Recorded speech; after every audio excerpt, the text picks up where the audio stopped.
తల్లి హాయ్ అన్నయ్య. ఎక్కడి నుంచి వస్తున్నావమ్మా? గురిజాలే. ఏ school? ZPGHI girls high school. Girls high school. ఏం పేరు తల్లి? మౌనిక. మౌనిక.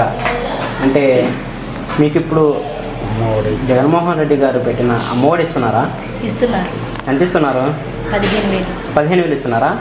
15,000 దేనికి ఇస్తున్నారు అసలు?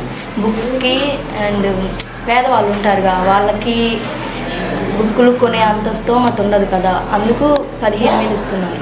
15,000 ఇస్తున్నారు. లేదు పిల్లలు చదువు కోసం కాకుండా 15,000 వాడి కోసం అని చెప్పేసి తల్లిదండ్రులు పంపిస్తున్నారు అని చెప్పేసి అన్నారు కదా.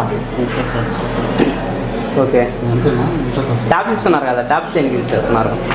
ట్యాబ్స్ టెక్స్ట్ బుక్లు అవన్నీ మెటీరియల్స్ చూసుకోవడానికి ఇస్తున్నారు. మాకేమన్నా లెసన్స్ తెలియకపోతే దాంట్లో మేము చూస్తున్నాం.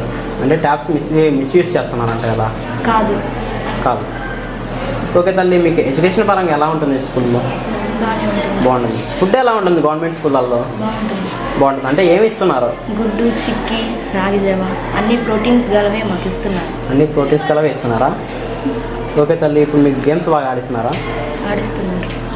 స్కూళ్ళల్లో మిమ్మల్ని టీచర్స్ కానివ్వండి, స్టాఫ్స్ కానీ ఇబ్బంది పెడుతున్నారా? ఇబ్బంది పెట్టట్లేదు. చదువు బాగా చెప్తున్నారా? చెప్తున్నారు. ఓకే తల్లి, ఫైనల్గా మీ మమ్మీ డాడీ ఏం చేస్తుంటారు? మా మమ్మీ కూలి పనే చేస్తుంది, మా నాన్న కూడా కూలి పనే చేస్తుంది. ఫార్మర్స్. ఓకే, మీ ఇంట్లో అనేక పథకాలు అందాయా? అందాయి. జగన్మోహన్ రెడ్డి గారు తీసిన పథకాలని అందాయి. మీ ఊర్లో తల్లి డెవలప్మెంట్ అనేది జరిగిందా? జరిగింది. ఏం చేశారు? స్కూల్స్ కట్టించారు, బెంచెస్ ఇచ్చారు, నాడు నేడు కింద అన్నీ బాగానే చేశారు. నాడు నేడు కింద అన్నీ బాగా చేశారు. ఓకే తల్లి, ఫైనల్గా ఎవరు వస్తే బాగుంటుంది అంటారు? అంటే చంద్రబాబు గారు వస్తే బాగుంటుంది అంటారు, జగన్మోహన్ రెడ్డి గారు వస్తే బాగుంటుంది? జగన్మోహన్ రెడ్డి. ఎందుకని జగన్మోహన్ రెడ్డి గారు వస్తే బాగుంటుంది? ఆయన ద్వారా ఎన్నో పథకాలు చేశారు, నాడు నేడు కింద స్కూల్స్, బెంచెస్ అన్నీ ఇచ్చారు కాబట్టి జగన్మోహన్ రెడ్డి.